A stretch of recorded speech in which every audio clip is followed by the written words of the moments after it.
This channel does not promote any violent, harmful, or illegal activities. All content provided by this channel is meant for an educational purpose only.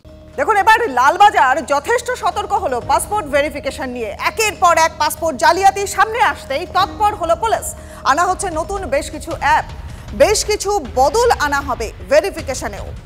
Passport verification নিয়ে এবার সতর্ক হয়ে পড়ল লালবাজার। একের পর এক passport জালিয়াতির খবর সামনে আসছে এবং এই পাসপোর্ট জালিয়াতির খবর কিন্তু যথেষ্ট গুরুত্বপূর্ণ, যথেষ্ট নাড়িয়ে দিয়েছে পুলিশ প্রশাসনকে। তার ফলেই এবার তৎপর হয়ে পড়ল পুলিশ।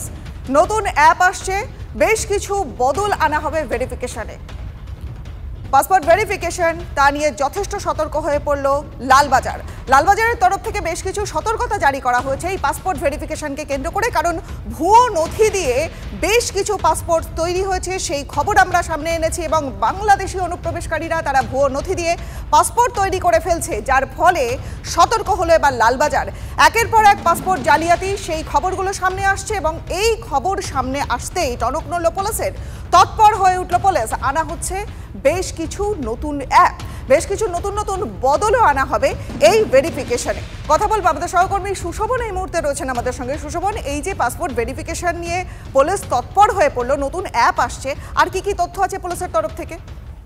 দেখো, নতুন যে অ্যাপ, এই অ্যাপটা কিভাবে চালাতে হবে তার জন্য ইতিমধ্যেই কিন্তু প্রত্যেকটি থানার যে পাসপোর্ট অফিসার থাকে তাদের ট্রেনিং দেওয়া শুরু হয়েছে। একদিন ট্রেনিং হয়েছে, কিন্তু অ্যাপটার মধ্যে যেটা বদল হবে বা যেটা আরো তথ্য ঠিকঠাক থাকবে সেটা হলো, এতদিন কোনো ব্যক্তি যদি আবেদন করতেন তাহলে তাকে বলা হতো ফোন করে যে এই ডকুমেন্টস গুলো আপনি তৈরি থাকবেন, আমাদের অফিসার যাবেন।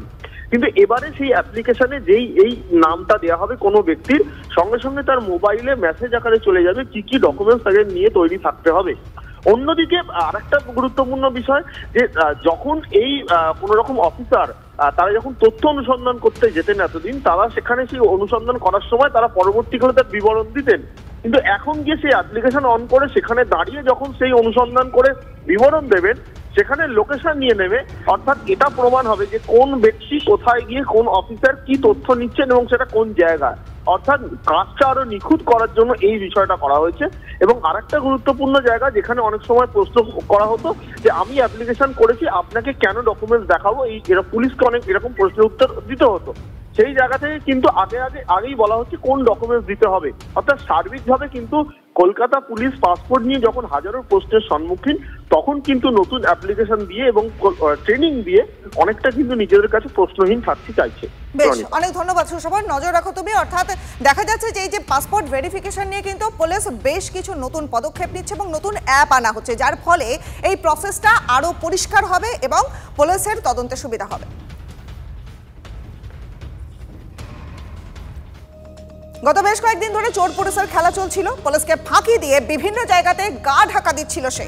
অবশেষে পুলিশের জালে পাসপোর্ট জালিয়াতির অন্যতম চক্রী মনোজ গুপ্তা। এই নিয়ে পাসপোর্ট জালিয়াতিতে সপ্তম ধৃত 7 জনকে গ্রেফতার করা হয়েছে। এই যে ধৃত মনোজ, তাকে 12 দিনের পুলিশ হেফাজতের নির্দেশ দিয়েছে আলিপুর আদালত।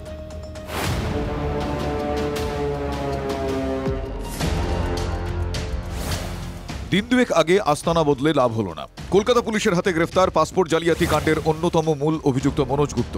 ঠাকুরপুকুর থানা এলাকার বাসিন্দা হলেও দুদিন আগে উত্তর 24 পরগনার গাইঘাটা এলাকায় এক ভাড়া বাড়িতে থাকতে শুরু করেন তিনি। শনিবার মধ্যরাতে গাইঘাটা থানা এলাকার চাঁদপাড়া ঢাকুরিয়ার সেই বাড়ি থেকে তাকে গ্রেফতার করে পুলিশ। জাল পাসপোর্ট মামলার তদন্তে ইতিমধ্যে একাধিক অভিযুক্তকে গ্রেফতার করেছে লালবাজার।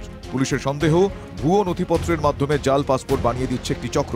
ওই মামলার তদন্তে কলকাতা এবং শহরতলির বেশ কিছু অঞ্চলে হানা দেয় পুলিশের দল। মাস দুয়েক আগে ভবানীপুর থানায় একটি পাসপোর্ট জালিয়াতির অভিযোগ হয়। সেই মামলার সূত্র ধরেই শনিবার মনোজকে গ্রেফতার করে পুলিশ।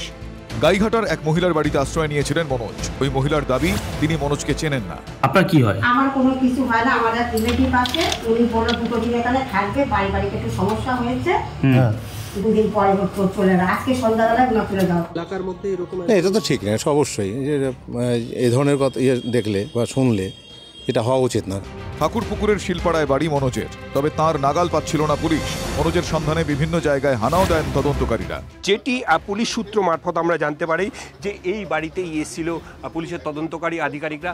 ঠিক দোতলায় তার বাড়ি এবং ঘরের মধ্যে থেকে পাসপোর্টের যে তথ্য অর্থাৎ পরিচয়পত্রের যে জাল নথি সেই সমস্ত উদ্ধার করা গেছে এবং পাসপোর্টের বেশ কিছু কপি উদ্ধার করা গেছে, বেশ কিছু ভিসার কপি উদ্ধার করা গেছে, এমনটাই কিন্তু তদন্তকারী আধিকারিক সূত্র মারফত আমরা জানতে পারছি। দেখে না, আমাদের দিতেও না, বন্ধু বান্ধব নিয়ে করে, আমাদের কোনো কথাও বলে না। ধৃতের শখের বাজারের বরিশায় একটি রেস্তোরাঁ আছে। সেই রেস্তোরাঁর দোতলায় চলত ট্রাভেল এজেন্সির অফিস। সূত্রের খবর, এই ট্রাভেল এজেন্সির আড়ালে চলত বেআইনি পাসপোর্ট কারবার। ভবানীপুর থানা এবং লালবাজারের তদন্তকারী আধিকারিকরা ওই অফিসে তল্লাশি চালিয়ে বেশ কিছু জাল নথি উদ্ধার করেছেন বলে পুলিশ সূত্রে খবর। ট্রাভেলসে শুনেছি আছে, কিন্তু জানি না। জানেন না, এখানকার ছেলেও না, শিলপাড়ার দিকে থাকে। লোকটাকে দেখেছি আর কি, এখানে দীর্ঘদিন ধরে ব্যবসা করছে, যাতায়াত করছে, দেখেছি। ভুয়ো পাসপোর্ট নিয়ে ইতিমধ্যেই কড়া অবস্থান নিয়েছে লালবাজার। পাসপোর্টের পুলিশি যাচাই নিয়ে থানার ওসিদের নির্দেশ দিয়েছেন কলকাতা পুলিশ কমিশনার মনোজ বর্মা। শনিবার কলকাতা পুলিশের মাসিক অপরাধ দমন বৈঠকে তিনি নির্দেশ দেন, পাসপোর্টের আবেদনপত্র যাচাই করে জমা নেওয়ার আগে তা নিয়ে থানায় যিনি পাসপোর্টের দায়িত্বপ্রাপ্ত নোডাল অফিসার তার সঙ্গে কথা বলতে হবে ওসিদের। রণজিৎ ও দীপঙ্করের রিপোর্ট, TV9 বাংলা।